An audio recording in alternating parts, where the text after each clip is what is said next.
Welfare portfolio నా దగ్గరనే ఉంది. దానికి ఇమీడియట్గా ₹1 కోటి మంజూరు చేస్తాం. మా మైనార్టీ సోదరుల కోసం జీవో కూడా రేపు రిలీజ్ కూడా చేస్తా అని చెప్పి నేను మంజూరు చేస్తా ఉన్నా. సో ఆ రకంగా ఇవన్నీ కూడా పనులు చేయడానికి మేము సిద్ధంగా ఉన్నాం. రాబోయే రోజులలో వనరులు సమకూరుస్తామని చెప్పినాం. వనరులు రాగానే మెదక్ పట్టణంలో ఈ మెయిన్ రోడ్ ఒకటే మంచి కూడా లోపల కొత్త ఊళ్ళకి పోయినట్టే ఉంటుంది. మళ్ళీ ఆ దరిద్రం అంతా పోవాలంటే అండర్ గ్రౌండ్ డ్రైనేజ్ సదుపాయం రావాలి. అండర్ గ్రౌండ్ డ్రైనేజ్ సదుపాయం రావాలంటే దానికి ఎఫ్లూయెంట్ ట్రీట్మెంట్ ప్లాంట్స్ అవన్నీ కూడా రావాల్సి ఉంటుంది. అది ఏవైపు పోవాలి ఏందనేది దాన్ని సర్వే చేసి నిర్ణయం చేస్తాం. దాని సర్వేకు నేను ఇమీడియట్గా ఆర్డర్ ఇస్తాను. ఇచ్చిన తర్వాత సర్వే కంప్లీట్ అయిన తర్వాత మన పరిస్థితులను బట్టి మన వనరులను బట్టి అండర్ గ్రౌండ్ డ్రైనేజ్ కూడా మెదక్కు శాంక్షన్ చేసుకుందామని చెప్పి ఒక మంచి శుభ్రమైన పట్టణంగా చేసుకుందామని చెప్పి నేను మనవి చేస్తా ఉన్నాను. ఆర్ఎండ్బి కింద అన్ని మండల కేంద్రాలను ప్రధాన హైవేలకు కలుపుతూ ఈ సంవత్సరం డబుల్ రోడ్లు శాంక్షన్ చేసుకున్నాం. ఒక దౌలతాబాద్ అని చెప్పింది, ఒక దౌలతాబాద్ మండలం మట్టుకు దౌలతాబాద్ ఈ కాన్స్టిట్యూన్సీ కదా, అది ఈ కాన్స్టిట్యూన్సీ కాదండి, అన్నీ అయినాయా ఆల్ ద మండల హెడ్ క్వార్టర్స్. సో వేరే కాన్స్టిట్యూన్సీలో ఉంది 149 మండల్స్ వాటి అన్ని కూడా శాంక్షన్ చేసుకున్నాం. వాటన్నిటిని మీరు బాగా చేయించుకోండి. ఆ ప్రకారం దాన్ని కూడా మనం చేసుకొని ముందుకు పోదాం. అదేవిధంగా చిన్నశంకరంపేట 132 kV సబ్ స్టేషన్, ఇంకొక 5-6 సబ్ స్టేషన్ మీరు అడిగినారు. వాటిని కూడా ఇమీడియట్గా వర్క్స్ టేకప్ చేయమని చెప్పి ఇప్పుడు ఆదేశాలు ఇచ్చాం. అవి కూడా వర్క్స్ స్టార్ట్ అయితే అని చెప్పి మనం చేస్తా ఉన్నాం. ఇవన్నీ చేసుకుంటూ మనం ముందుకు పోతున్న క్రమంలో మెదక్ పట్టణానికి మంచి భవిష్యత్తు ఉంది. నేను గతంలో చెప్పడం జరిగింది.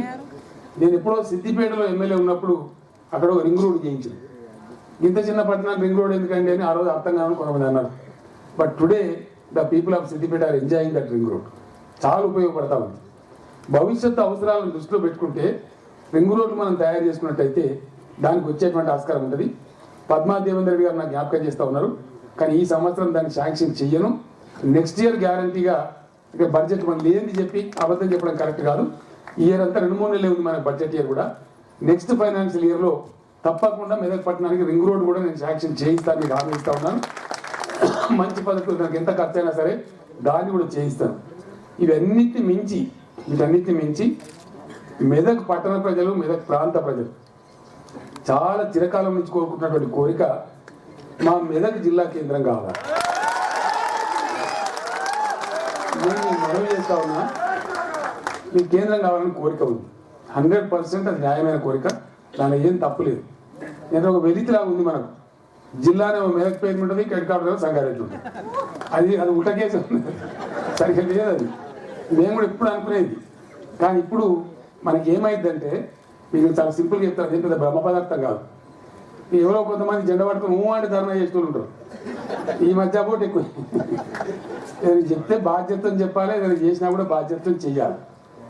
అన్నం అంటే తలకాయ దిగిపెట్టేసరికి నమలు చేసి పెట్టాలి, అట్లా ఉండాలి. అయితే మన కాన్స్టిట్యూషన్ మనకి ఏమైందంటే మన మెదక్ జిల్లాలో ఇవాళ మనం 10 అసెంబ్లీ సెగ్మెంట్లు ఉన్నాయి.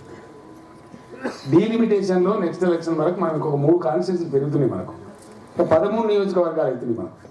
కాబట్టి డెఫినెట్గా సంగారెడ్డి జిల్లా ఉంటుంది, మెదక్ జిల్లా ఉంటుంది, సిద్దిపేట జిల్లా కూడా కొత్తగా అవుతుంది. మన దగ్గర 3 అయితే ఉన్న జిల్లా ఉండగా ఇంకా 2 కొత్తగా అవుతుంది. దానికి అక్కడ అది దూరం కూడా భౌగోళికంగా ఎక్కువ ఉంది. నారాయణఖేడు, జహీరాబాదు డిస్టెన్స్ కూడా ఎక్కువ ఉంది సంగారెడ్డికి.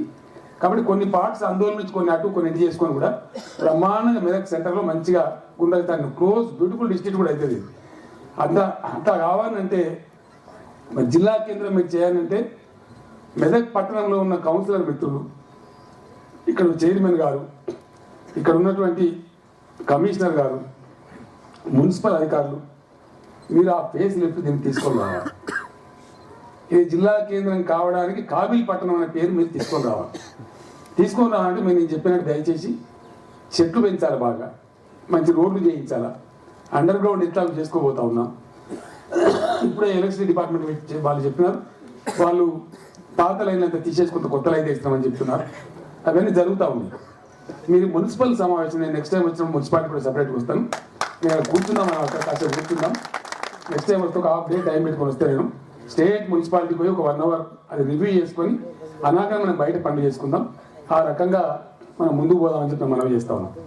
అయితే మీరు గ్రామాలు కూడా డెవలప్ కావాలి, కొంత ఇన్ఫ్రాస్ట్రక్చర్ కావాలి. ఎన్నికల సందర్భంలో నేను వచ్చినప్పుడు పద్మాదేవేందర్ రెడ్డి నా బిడ్డ అని చెప్పి నేను బహిరంగ సభలో చెప్పాను.